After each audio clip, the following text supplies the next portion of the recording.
बिस्मिल्लाहिर्रहमानिर्रहीम। कल हम लोगों ने डीप फाउंडेशन का इंट्रोडक्शन पढ़ लिया था, उसका कॉन्सेप्ट पढ़ लिया था। ये पढ़ लिया था कि डीप फाउंडेशन हम लोग क्यों इस्तेमाल करते हैं, कहाँ इस्तेमाल करते हैं, कब इस्तेमाल करते हैं, कैसे इस्तेमाल करते हैं। डीप फाउंडेशन शैलो भी पढ़ लिया हमने, डीप के बारे में भी किया। मैंने आपको राफ्ट फाउंडेशन का रिव्यू भी बता दिया था कि राफ्ट से बचने के लिए, राफ्ट जब महंगी पड़ रही हो तो हम फिर डीप फाउंडेशन पे जाते हैं। अभी हमारे पास है डीप फाउंडेशन के अंदर एक हमारे पास जो पहली टाइप है वो क्या है, पाइल फाउंडेशन। पाइल फाउंडेशन का कॉन्सेप्ट जानने के लिए मैं अभी आप लोगों को कुछ चीज़ बताना चाहूँगा कि पाइल फाउंडेशन जो है इसका बुनियादी तौर के ऊपर कॉन्सेप्ट क्या होता है, कहाँ इस्तेमाल किया जाता है। आप लोगों ने टेंट देखा होगा या खैमे देखे होंगे, उसमें खूंटे लगाए जाते हैं। उस खूंटे लगाने का तरीक़ाकार क्या होता है कि हम छेनी हथौड़ी टाइप की एक चीज़ होती है। जो खूंटा होता है वो एक बड़ी सी छेनी होती है, समझ रहे हो बात को। एक बड़ा सा जो खूंटा होता है लोहे का या लकड़ी का, बड़ी सी वो एक छेनी टाइप की होती है। हम क्या करते हैं कि ज़मीन के ऊपर उसको रखते हैं और उसके ऊपर हैमर से ज़र्ब मारते हैं।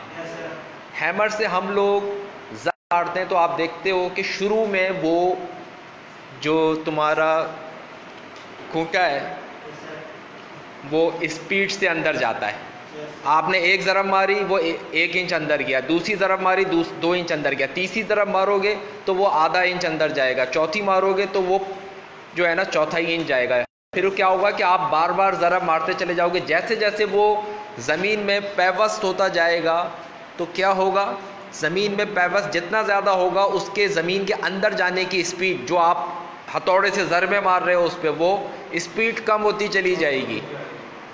और उस स्पीड को कम होने में क्या होता है कि आप उसको इस कदर हथौड़े मारते हो कि वो जाना रुक जाता है।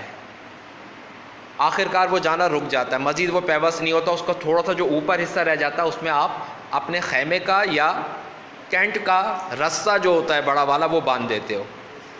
आप उसको अंदर क्यों घुसाते हो, इसको ज़मीन में पेवस्त इसलिए ज़्यादा से ज़्यादा करते हो ताकि उसके अंदर मजबूती आ जाए। तो ये क्या बात हुई कि आपने शुरू में ज़रबे मारी थी, वो तेज़ी से अंदर गया खूंटा, लेकिन जैसे जैसे वो अंदर ज़्यादा जाता चला गया उसके अंदर जाने की स्पीड कम हो गई और आखिरकार उसका अंदर जाना रुक गया। अब आप उस पर हथौड़े पे हथौड़े मार रहे हो तो आपके हथौड़े मारने पे इंच के 100वें हिस्से के बराबर भी वो अंदर नहीं जा रहा। तो उसका मकसद क्या होता है कि जब हमने उसके ऊपर खूंटे पे, जब ये समझ लो ये क्या है, ये तुम्हारा खूंटा है और यहाँ पर आप हैमर चला रहे हो इसके ऊपर। ये आपने हैमर चलाया, हैमर से ये ज़रब आई इसके ऊपर, और ये क्या है, क्या है, ये छेनी है ना, ये बड़ी नेल है, इसको नेल भी कर लो, हैवी नेल। अब क्या होगा कि जैसे जैसे वो ज़मीन के अंदर धंसता जाएगा, इसका ज़मीन के साथ जो फ्रिक्शन है यहाँ पे क्या कायम हो जाएगा, एक फ्रिक्शन।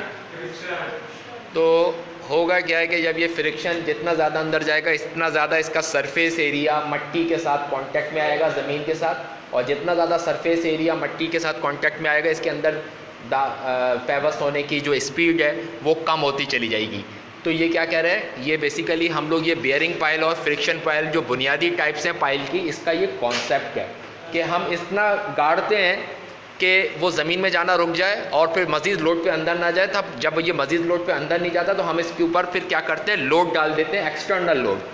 समझ गए बात को, क्या डालते हैं हम इसके ऊपर, फिर एक्सटर्नल लोड डालते हैं। तो ये बेसिक एक कॉन्सेप्ट है पाइल का। पाइल का क्या कॉन्सेप्ट है कि पाइल होता क्या है, दर हकीकत ये किस तरह होता है, इसकी हम टाइप्स भी पढ़ेंगे। इसमें आप देख रहे हो कि हमने ये ज़मीन के अंदर पाइल को ड्राइव करना शुरू किया। ये पाइल ड्राइव हो रहा है ज़मीन के अंदर, ऊपर से हम लोड मार रहे हैं। आप लोगों ने देखा होगा साइड्स के ऊपर कि एक ट्राइपॉड खड़ा होता है, 3 टांगों वाली चीज़, और उसके ऊपर से एक लोड ऊपर उठता है फिर दोबारा गिरता है। तो वो क्या है, एक वो मैकेनिकल हैमर है, वो पाइल ड्राइवर कहलाता है। पाइल को ड्राइव करता है, ऊपर से ज़रबे मारता है तो पाइल अंदर घुसता चला जाता है। ठीक है, तो ये चीज़ एक पाइल का बेसिक कॉन्सेप्ट है।